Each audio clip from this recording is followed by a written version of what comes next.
Goeiedag geliefde en welkom by dag 4 van ons Paasreeks gelyk aan die kruis. Vandag spesifiek is die tema 'n liefde so groot. As jy al ooit gewonder het of jy nog iets moet bydra vir God om jou lief te hê, dan is vandag se boodskap spesifiek vir jou. Ons kyk na die mees kragtigste 3 woorde ooit wat aan die kruis gesê is. En daai woorde is: dit is volbring. Met sy liggaam geslaan, sy asem kort en die wêreld wat hom verwerp, roep Jesus nie uit in verslaanheid nie. Nee, hy roep uit en sê, dit is volbring. Hy handel af en hy sê, tetelestai. Dis die Griekse woorde wat beteken, uit die regswêreld uit, kom daai woorde uit ekonomie uit, en dit beteken, skuld is ten volle betaal. 'n werk is suksesvol afgehandel. 'n offer is aanvaar. Toe Jesus dit sê, het hy eintlik verklaar, die pad tot God is oop. Die prys vir sonde is ten volle betaal. Die werk is afgehandel, die werk is klaar. Geliefde, jy sien, jy hoef nie meer te probeer om God se liefde te verdien nie. Nee, inteendeel, jy hoef nie te leef met konstante skuldgevoelens nie. Jy hoef nie te wonder of jy goed genoeg is nie. Hy, Jesus Christus, het dit klaar gemaak vir jou. Hy het gesê, dit is volbring, dit is afgehandel, die pad na God is oop. Baie mense leef nog vandag met 'n Jesus plus iets mentaliteit, 'n Jesus plus goeie gedrag, Jesus plus my pogings, Jesus plus my geregtigheid. Maar, geliefde, maar die kruis sê, Jesus plus niks is alles.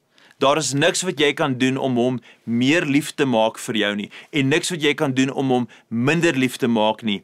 Dit is ten volle volbring.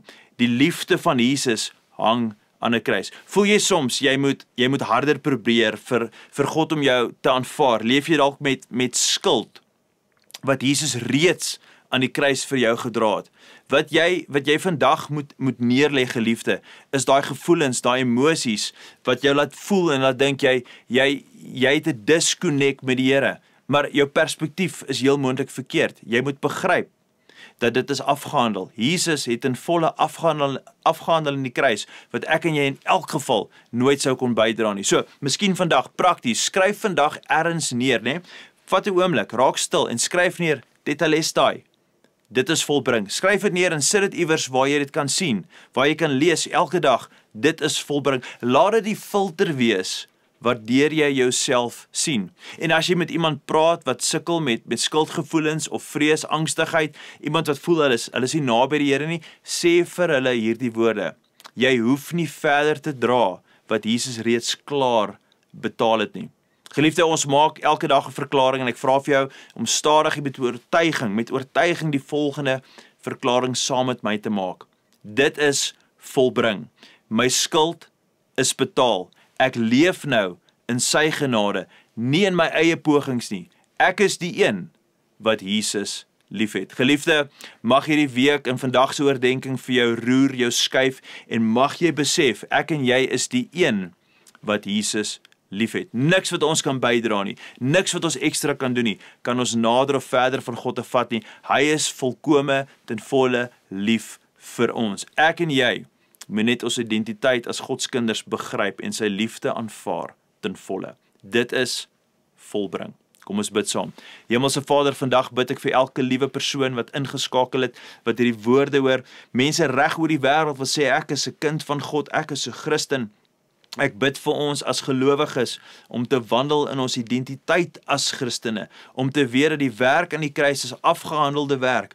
Dit beteken nie ons kan lewe soos ons wil nie. Inteendeel, ons moet lewe asof ons begryp en besef, God het in volle die werk vir ons te doen, en juist daarom lyk ons lewens vandag anderste. Maar dit begin met die openbaring van Christus se volkome liefde vir ons, die bewys van daai liefde is aan die kruis, en sy woorde wat sê, dit is voltooi, dit is volbring, dit is afgehandel, daar's niks wat ons by dit kan byvoeg nie. Ons moet dit net aanvaar. En wanneer ons dit aanvaar, Here, dan skuif ons hart en ons gedagtes, ons totale identiteit lyk anderste. En daarom wandel ons anderste hierdie kant van die hemel. Mag ons vandag in die openbaring van Jesus se liefde wandel en weet, dit is alles volbring. Ons loof U, ons eer U en ons sê vir U dankie. Amen en amen. Geliefde, deel asseblief hierdie boodskap met iemand anderste. Praat met mense oor Jesus hierdie week. Daar is nie 'n beter week in die geskiedenis van 'n jaar, in elke jaar, ek wil nie sê die geskiedenis van die lewe, vandag, hierdie hele week, Dis 'n fantastiese week om met ander mense, jou kollegas wat sê hulle is gelowig is, praat met hulle en sê hoor hierso, wat beteken Jesus se liefde aan die kruis vir jou? Gaan in vrede. Totsiens.